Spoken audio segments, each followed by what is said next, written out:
Hey, what's up, guys? Welcome to The Pursuit. He's Jeff, I'm John. You know why we're here. We're here to encourage you as we unite, develop, and mobilize men in their pursuit of their purpose.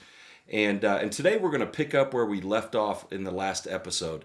If you didn't watch it, I encourage you to go watch it because we're going to be making reference to some of the things that we talked about.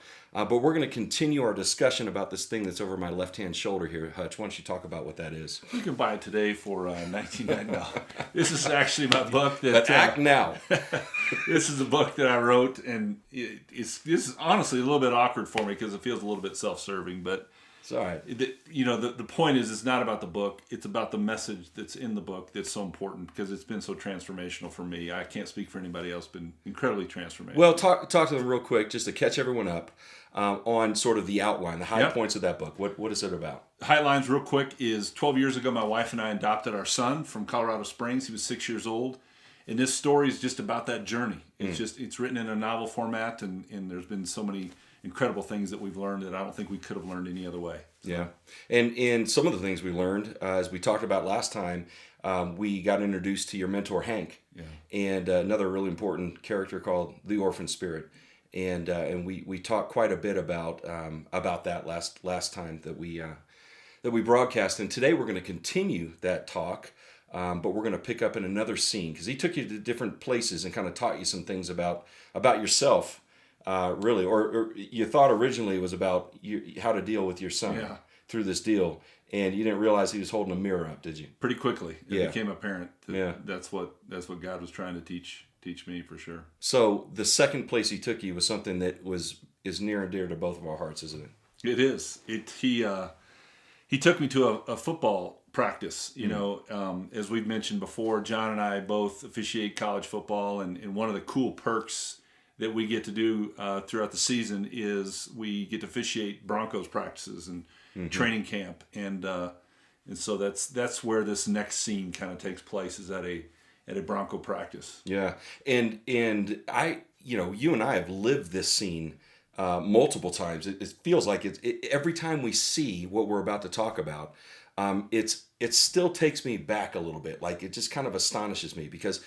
The first time that we saw this, you and I were sitting there in one of the 20-minute stalls that we have where we have literally nothing to do, right? Because these guys break into their, in what they call indies, into their individual position drills before practice really starts in earnest, before the pads start cracking and all that. And so you have these guys that all are in the same position and with their position coaches. That break to different parts of the field. Yep. And what do we normally see in that?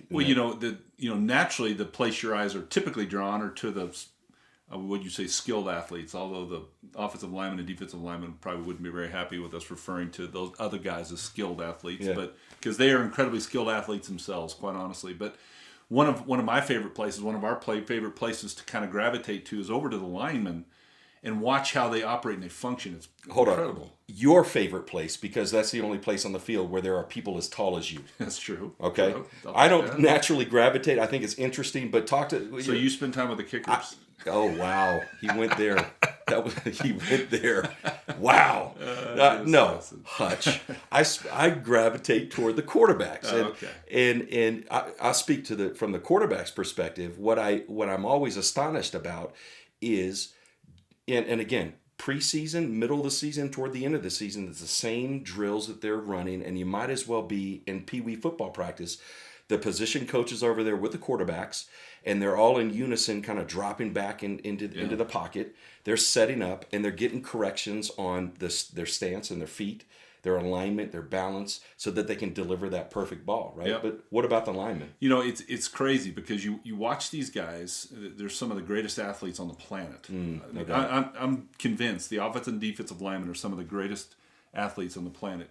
Anyone that's 300 plus pounds, 6'5", and can run a sub 540. That's scary. And can bench 380 pounds, 400 pounds. God knows how much they can squat. Those guys are incredible athletes. But what's amazing to me is watching the instruction that these guys get, because they are literally, these coaches are teaching these guys how to stand, where to put their feet, where to put their hand on the ground. And you're looking at that and you're going, that seems like basic fundamentals, only because it is. Because what these coaches have determined is that's what's going to lead to success. Bottom line is, if you're not in the right position when the ball is snapped, you have no way to succeed once chaos happens, right? And that's everything post snap. Once everything starts going in multiple directions, a lot of plans go out the window, and it's about survival. Yeah. But the point being, if you don't start in the right position, you have no chance to be successful once that happens. So, speaking of success, and I want to read a quick passage where you described, and it's something that we've seen. Quite frankly, we would have seen more of this had we been at Dallas Cowboys practice and Denver Broncos practice. But that aside, okay, it was a successful play. It was a play that, in this case, that Everything, Emmanuel Sanders scored a touchdown. Something happened. Right? everything happened perfectly. Perfectly. And Hank taught you, and he said, "Hey, listen. So that sonship is what he said, right?" And he said, "Of all of the players began the play perfectly positioned. Once the ball was snapped, they realigned their formation to respond to whatever the defense was going to throw at them. That was beautiful. It all starts with the basic fundamentals. One day at a time, one play at a time, positioning and alignment, the foundational characteristics of sonship. It's called righteousness." So significance of, because that's an overused term, and that's a kind of a Christianese term, isn't it? Righteousness. Yeah. What does that have to do with the lesson from a football field? So let's start with how you define righteousness. Righteousness is to be in right standing before the Father. Bottom line. The question is, how do we become in right standing before the Father? Well, it doesn't occur through our actions. There's nothing we can do that allows us to be righteous, right? Righteousness occurs one way and one way only, and that's through the blood of Christ. And that's what I refer to in this example here as positioning. What allows us to be positioned before the Father, before anything happens, before the snap, before life, right, unfolds in front of us, which is chaotic. Before that happens, we have to be positioned well. The only way we're positioned before the Father is by applying the blood of Christ to our life. Now, in that moment, we're viewed as a son. I'm following you, but I'm putting myself in a position of somebody that this may be a new walk, right, for a lot of people.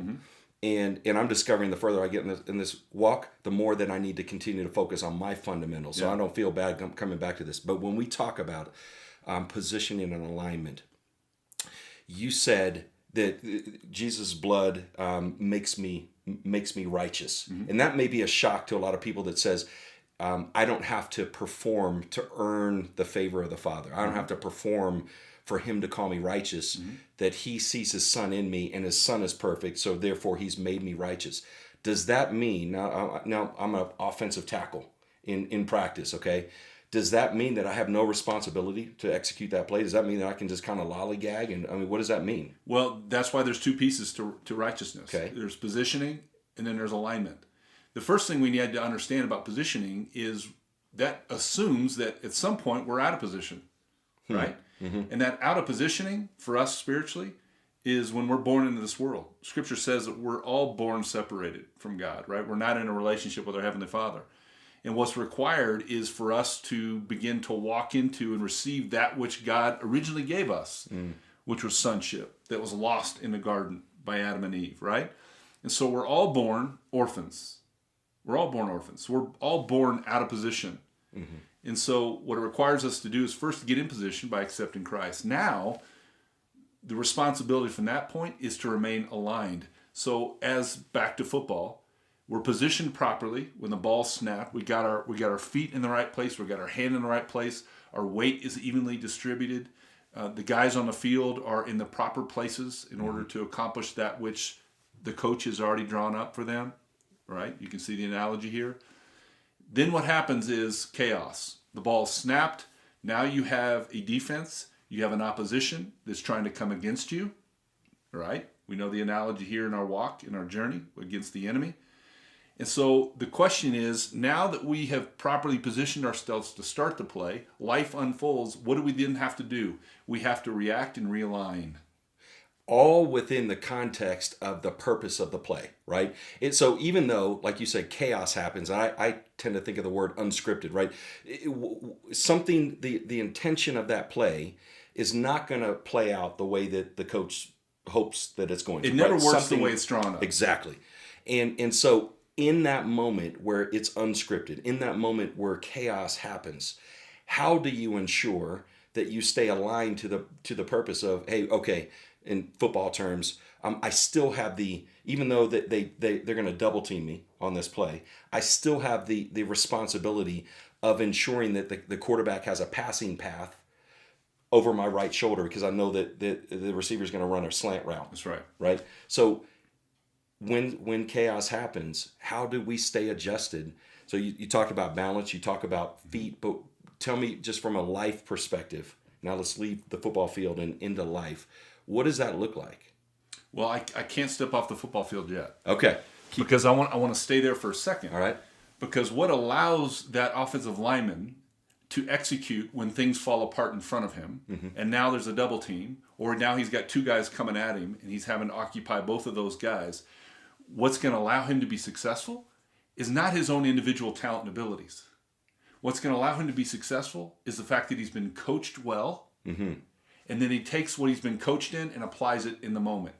And that's where great coaching comes into play in athletics. If you don't have great coaches, you can have everybody positioned properly to start a play. Yeah. But if you don't coach them well as to what happens when things fall apart, then things fall apart, right? Yep. So it takes a guy that's been willing to be coached, and then has the wherewithal, has the self-awareness, has the mental capacity and the athletic ability to respond and react in the moment. So then transitioning that over to you and me, what that translates to is we have to be coachable. Yeah, Right? That's why this kind of stuff is so important. That's why the pursuit is so important. That's why being involved in small group, by having a mentor, having a Hank in your life, right? Yeah. That can come alongside you to train you, so when life does fall apart, we have something we can fall back on. I love that. So yeah, we got to be coachable. We got to be teachable. And we have to be able to receive that feedback from the spirit of a son, not from a spirit that says condemnation and says you didn't perform well enough. Yeah. Right. Now, the other thing that we got to be able to do is realize that we're not lone rangers. That left tackle has a left guard right next to him. That's right. And guys out there, and me and you, we have to have some people around us. This isn't, talk about the Christian life with regard to just that solo lone ranger mentality, especially us as men. We have a tendency to say, you know what? Yeah, there's a stunt that they ran in front of me, and I got two that are rushing on me, and I got responsibility for both of them. Don't worry about it. Hey, I got this. That's right. I got this, right? I'm going to man up and do this. But that's not always the best approach, is it? Because here's what happens. This is inevitable. It will happen. That left tackle is going to get beat. And the play is going to fall apart. Yep. And the quarterback's going to get sacked, and that play is not successful, right? So what happens at that point? When you're knocked down and you failed and you made a bad decision and you didn't use the things that you were coached up into do, or maybe you didn't even know how to handle that situation because it's never been thrown at you before. You need somebody there to pick you up, to come alongside you, to encourage you, to strengthen you. I think of the scripture says, let us spur one another on towards love and good deeds, right? You think about that spurring process, right? That happens in the midst of relationship. You and I are called to spur each other on. So if you think of that analogy, the spurring process is painful. It is. It is an action that demands a response. When you spur me in the midst of relationship, it doesn't feel good, right? Hutch, man, I see something in your life that needs to change. It's not, you're not walking as in the way that God created you to walk. That hurts to hear those kind of things, right? But the fact of the matter is, if we allow that into our lives, if we open ourselves up, if you open yourself up to that spurring process, like we're doing, like we do every day in our own lives, if we do that, some incredible things can happen, right? Yeah. And that's why it's so important that we do this thing together. In communication, you're right. So being teachable, coachable, correctable from a peer, from somebody who's walking alongside this thing with you, but also that aspect of communication. Because now I'm thinking back to the football field as the offense walks the line. I remember as a quarterback and now as a referee, it's funny, I do the same sorts of things to read the defense, to see where the threat's coming from. But what do you always see? Quarterback always says 54 is the mic. Why is he doing that? He's communicating because there's some protection schemes that kind of pivot around whose responsibility that mic is. And imagine if you're the right guard, I'm the right tackle from their perspective, and we're setting up, and I've got my eyes peeled on this DN that's right in front of me, okay, and you hit me and say, you point at the linebacker to say, hey, he's creeping up, he's stepping up. Yeah. Watch. Hey, I got this. Yeah. Leave me alone. I got this. Exactly. Right? If I take that offensive spirit that you're not trying to help me out, that you're not trying to cover my blind side, That's right. what's going to end up happening? The whole play is going to fail. Our quarterback's going to get sacked, and everybody loses. And so translate that football analogy. It's a good one. Translate it to real life. As I think about it, how might that look? I mean, what are the common pitfalls for any man, right? Let's be honest, right? It's a lot of times it's the opposite sex, okay? And quite frankly, if we were in sitting at Starbucks like we often do, right? And you see a woman that walks in and let's say Translated, hey, the Mike linebacker, he's the gonna Mike blitz. Yeah, a woman I'm walks pointing in. something out in your world that you need to be aware of. There you go. Right? There you go. She walks away. We continue our conversation, and you see that there's something spinning in my head. Oh yeah. And you can say, "Hey, big boy, snap out of it." That's right. Okay, listen to me. Danger. Yep. Back off. Right? And that's an uncomfortable thing. It's even uncomfortable to kind of go into this hypothetical analogy, right? But that would be a great example to say, man, I need to know that there's a blitzing linebacker right there, that's not an innocent thing, okay? That we need to be aware of that, right? And that ultimately is alignment right there. So when we talk about positioning, you got to start well. We start well as a son. Now that allows us to react and respond in a way that's going to be glorifying to the Father. And then life happens, it unfolds. We gotta do this thing together, man. That's why the pursuit is so important. We gotta do life together. To have that guy on your wing that's able to say, hey, you got a problem over here. I see it, maybe you don't, or maybe you're not willing to see it. I'm gonna call it out in your life. That's why discipleship is so important. That's why the pursuit is gonna be valuable, hopefully, to your life. Forward this to guys that you know, other people that you know that need to see this. Like us on Facebook, share it. Go to YouTube and subscribe. That would be incredible. Hey, thanks for joining us this week, and we'll see you soon.